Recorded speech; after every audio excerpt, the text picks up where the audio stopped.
O tema do quadro Chame o Psique desta semana é como lidar com situações de estresse, como a que a gente vive no trânsito todo dia, né, Roberto? Olha só, o tempo que a gente passa dirigindo, os engarrafamentos e mesmo a imprudência de muitos motoristas colaboram com esse tipo de aborrecimento e pode ter até um efeito psicológico, sem dúvida, né, Roberto? Sem dúvida nenhuma. E um conjunto de fatores que vem fazendo muita gente, inclusive, a desenvolver uma aversão ao. Bom, e para falar sobre os transtornos psicológicos gerados pelos problemas no trânsito, recebemos aqui a psicóloga Márcia Lins, com mais de 14 anos de experiência no trânsito. Bom dia, prazer ter aqui conosco. Bom dia a todos vocês, bom dia ao pessoal que está nos assistindo agora. Bom, primeiro, como identificar que você realmente está estressado no trânsito? Bem, a gente consegue verificar de acordo com alguns comportamentos que foram relatados ali mesmo na reportagem, né? Pessoas que avançam sinais, pessoas que ficam buzinando insistentemente, né? Pessoas que ficam atrás do outro acelerando para que o outro saia. Então, isso já dá os sinais de que a pessoa está estressada no trânsito. Mas o estresse não acontece só ali, né? A pessoa, às vezes, já é estressada e ali é só vamos dizer assim, o estopim, né, da pessoa. Ela traz os outros problemas, né? Para dentro do trânsito, né? Quando a gente pensa no ser humano, ele está ali, mas ele não é só o motorista ou só o pedestre, né? Ele tem toda uma história de vida ali dentro, né? O que fazer, então, para lidar com essa situação toda que a gente vê ali que na hora do trânsito ela é mais... A gente viu até reportagem que mostram que mesmo algumas pessoas mais pacatas, quando pegam ali, estão no trânsito, naquele problema todo, acabam se alterando. O que fazer e também o que acontece? Quando a gente fala em trânsito, a gente tem que pensar em 3 pontos principais que foram falados ali. É a via, é o equipamento, o veículo e as pessoas. As vias, a gente viu numa dessas reportagens o quê? Que as vias esburacadas. As vias esburacadas já é um ponto estressor, né? Se a gente pensar, por quê? A pessoa tem que desviar do buraco, ela começa a ficar tensa, isso estraga o carro começa com barulho, trepidações. Imagine naquele caso dos caminhoneiros, né, que são motoristas profissionais, não são motoristas como a gente que dá uma volta, vai para um ambiente de trabalho, para e passa o dia todo trabalhando. Eles trabalham dirigindo. Então, o nível de estresse deles aumenta bastante, né? E aí eu falei na via, falei no veículo e falei no ser humano, né? Que é um dos pontos quando a gente estuda o trânsito. É o quê? O ser humano chega ali, ele leva toda a sua personalidade. Tem gente que quando entra no carro, como o Pateta foi apresentado ali, se transforma.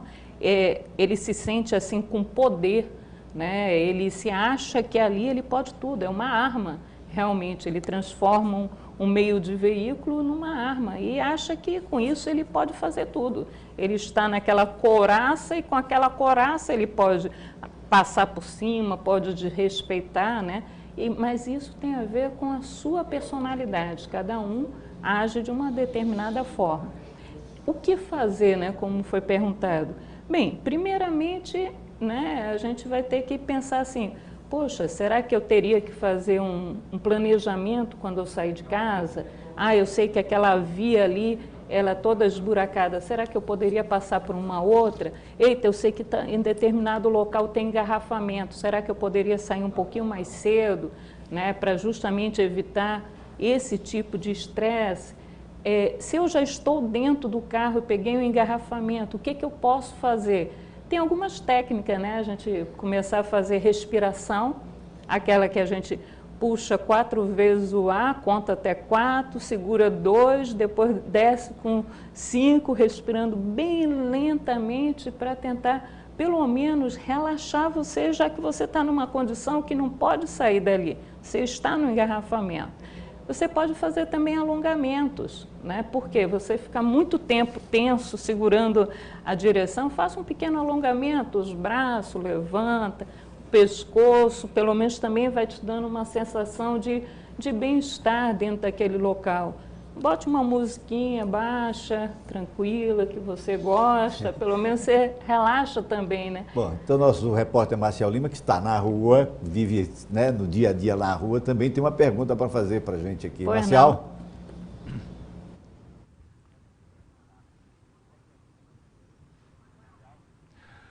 Pois é, Roberto, a minha pergunta vem sobre a tecnologia, né? A tecnologia tem atrapalhado muito o trânsito.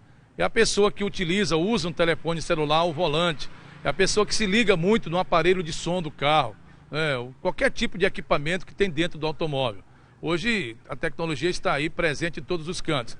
Eu queria saber qual é a opinião dela sobre esse assunto e o que tem provocado de acidentes, não é brincadeira, pelo Brasil inteiro.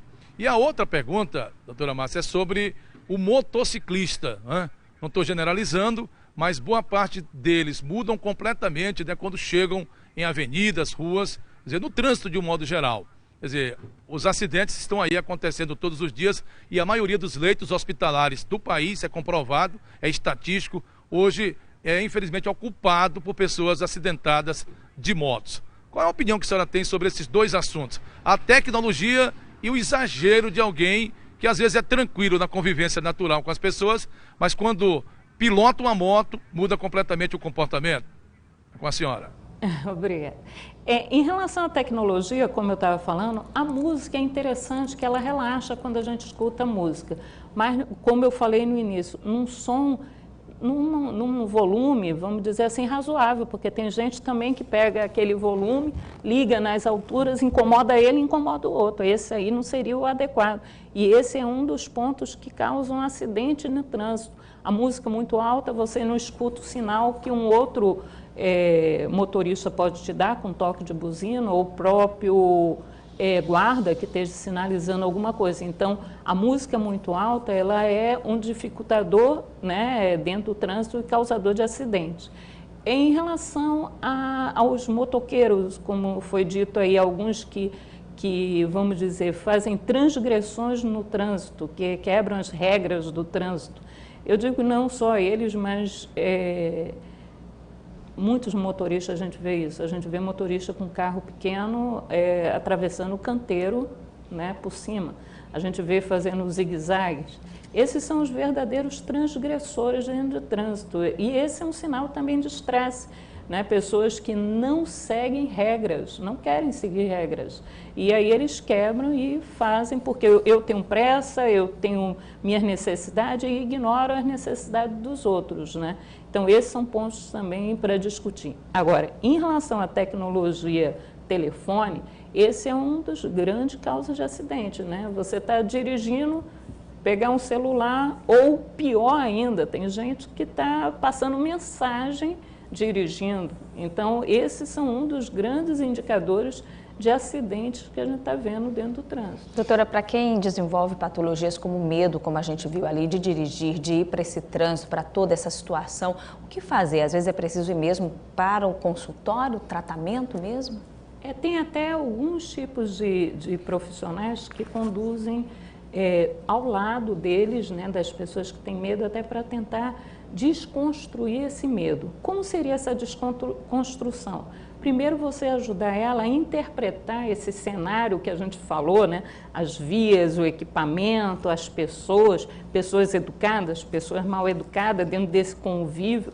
Você trabalhar com ela para ela desconstruir essa interpretação que ela tem desse cenário.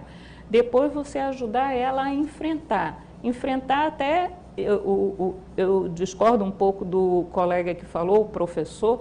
Eu acho que seria interessante, sim, uma pessoa ainda do lado dela, não um professor, um instrutor, mas uma pessoa para ajudar ela a encarar as situações com mais tranquilidade, enfrentando não sozinha, mas com alguém do lado que possa tranquilizar ela naquele momento, né, e ajudar ela. Doutora Márcia, foi um prazer tê-la aqui conosco. Muito obrigado.